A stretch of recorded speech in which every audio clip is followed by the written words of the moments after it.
Hello friends, welcome to my channel Sheetal's kitchen Gujarati. આજે આપણે બનાવીશું ફરસાણ સ્પેશિયલ રતાળુ પૂરી। આ રતાળુ પૂરી ડુમ્મસ અને સુરત બાજુ ખૂબ જ ફેમસ છે અને હું પણ આ રતાળુ પૂરી દર વખતે જ્યારે ઊંધિયા માટે રતાળુ લાવું છું તો આ રતાળા પૂરી હું ઓલવેઝ બનાવું જ છું અને મારા ઘરમાં મારા બાળકને અને મારા હસબન્ડને ખૂબ જ પસંદ છે, તો હું એમના માટે પણ સ્પેશિયલી આ રતાળુ પૂરી છે તે બનાવું જ છું। તો શરૂ કરીશું, પરંતુ એ પહેલા જો મિત્રો મારી ચેનલ પર નવા આવ્યા હો તો ચેનલને સબસ્ક્રાઇબ જરૂરથી કરજો અને રેસીપી વિડીયો એન્ડ સુધી જરૂરથી જોજો।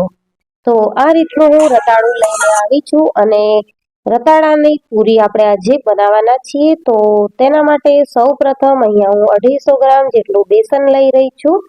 બેસનમાં આપણે 1 ચમચી જેટલા સફેદ તલ ઉમેરીશું, સાથે જ સ્વાદ પ્રમાણે મીઠું, 1 ચપટી જેટલી આપણે હળદર ઉમેરવાની છે અને 1 નાની ચમચી જેટલી આપણે હિંગ ઉમેરીશું।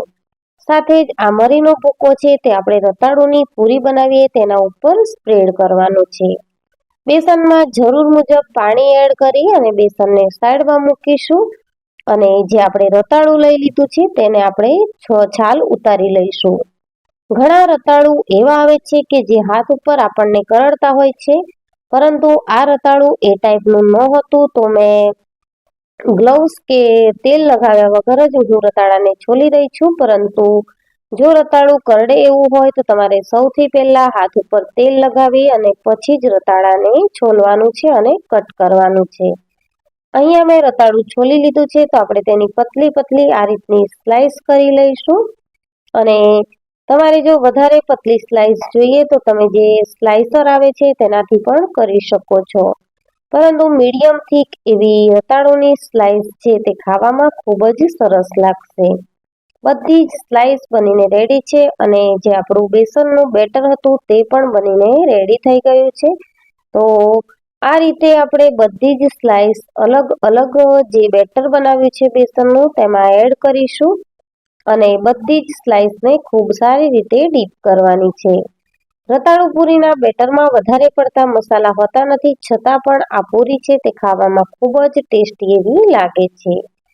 આ રીતે રતાળુની સ્લાઇસને બેસનમાં ડીપ કરી ઉપર થોડો મરીનો ભૂકો આ રીતે સ્પ્રેડ કરી અને આપણે તેલમાં એડ કરી દેવાનું છે। તેલ સારી રીતે ગરમ હોવું ખૂબ જરૂરી છે। જ્યારે આપણે રતાળુ પૂરી એડ કરવા લાગીએ ત્યારે આપણે ગેસની ફ્લેમને સ્લો કરી દેવાની છે, પરંતુ પહેલા આપણે હાઈ ફ્લેમ ઉપર તેલને સારું એવું ગરમ કરી લેવાનું છે। બધી જ રતાળુ પૂરી આપણે સેમ પ્રોસેસથી બેસનમાં ડીપ કરી અને ઉપર મરીનો ભૂકો ભભરાવી અને આ રીતે તેલમાં સીધી જ મૂકી દઈશું।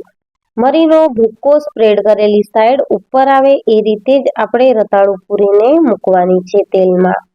તો તમે જોઈ શકો છો અહીંયા કે મેં બધી જ પૂરી છે તે સીધી મૂકી છે અને જે મરી ભભરાવેલો ભાગ છે તે ઉપરની સાઈડ જ છે। તો સરસ એકદમ ક્રિસ્પી અને ફૂલેલી એવી આ રતાળુ પૂરી બનીને રેડી થાય છે।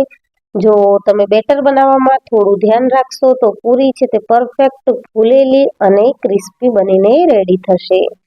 2 મિનિટ જેવું થવા દઈ અને આપણે પૂરીને આ રીતે પલટાવી લઈશું અને મીડિયમ ગેસની ફ્લેમ ઉપર લગભગ 7 થી 8 મિનિટ જેવું આપણે એક વારની પૂરીને તળાવવા દઈશું। તો આ રીતે એકદમ ફૂલેલી એવી સરસ પૂરી આપણી રેડી થાય છે।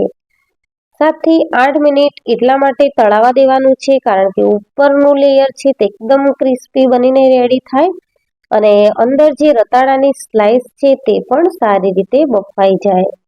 તો આ રીતે આપણી રતાળુ પૂરી છે તે એકવારની તળાઈ ગઈ છે, તો તેને આપણે અલગથી ડીશમાં કાઢી લઈશું અને સેમ પ્રોસેસથી આપણે બીજી રતાળુ પૂરી પણ તળી લેવાની છે। તો અહીંયા મેં બધી જ રતાળુ પૂરી છે તે બેસનમાં ડીપ કરી મરી ભભરાવી અને તળી લીધી છે। તો તમે જોઈ શકો છો કે ઓલમોસ્ટ બધી જ પૂરી ગુબ્બારાની જેમ ફૂલી અને રેડી થઈ છે અને ખાવામાં એકદમ ક્રિસ્પી એવી રેડી થઈ હતી। મિત્રો, એટલી સરસ અને સિમ્પલ આ રેસીપી છે કે ફટાફટ બની જાય છે અને ખાવામાં પણ તે ખૂબ જ ટેસ્ટી લાગે છે। તો તૈયાર છે ગરમા ગરમ ટેસ્ટી એવી રતાળુ પૂરી। સર્વિંગ પ્લેટમાં લઈ લઈશું અને આ પૂરીની ખાસિયત એક છે કે આ પૂરી તમે ચટણી કે કેચઅપ કશા વગર પણ ખાઈ શકો છો. તો મિત્રો, રતાળુ પૂરીની આ રેસીપી તમને કેવી લાગી તે કમેન્ટ સેક્શનમાં જરૂરથી જણાવજો. અને જો રેસીપી વિડીયો ગમ્યો હોય તો વિડીયોને વધુમાં વધુ શેર કરજો, તમારા ફ્રેન્ડ્સ અને ફેમિલીમાં શેર કરજો અને વિડીયોને એક લાઈક ચોક્કસથી કરજો મિત્રો. તમારી લાઈક અને કોમેન્ટ અમને મોટિવેશન આપે છે અને વધુને વધુ ઉત્સાહપૂર્વક તમારી સાથે રેસીપી શેર કરવાની અનુભૂતિ થાય છે. Thank you for watching.